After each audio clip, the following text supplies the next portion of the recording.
sa maling hakbang ng salita. Tagagusto lang ako, hindi nangihingi ng sobra.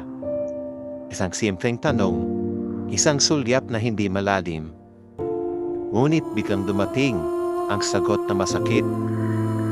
Binitiwan ang mga salitang tagpasakit.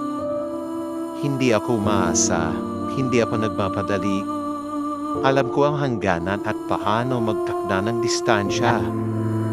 Ngunit bakit kailangan magpataw ng pagkakamali? Bago ko pa man mabigyan ng pagkakataon, nagtakda na siya ng limitasyon. Sana'y kinilala mo muna ako bago magbitiw ng mga salitang di mo alam kung sana hantong. Hindi lahat ng nararamdaman ay kailangang ipadama.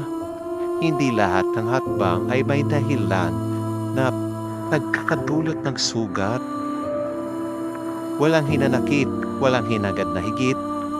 Basta, nais ko lang sana'y magkausap ng tapat at kung hindi man mangyari, okay lang. Pero sana, hindi ang mga salita ang maging hadlang sa mga kwento ng kahapon. Huwag mong gawing bigati ang mga simpleng pagkagusto.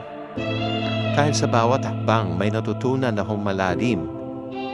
At sa bawat tapang na itinagod ko, nalaman ko na ang hangganan ko'y hindi mula sa iyong pagkakaintindi, kundi mula sa aking sariling desisyon.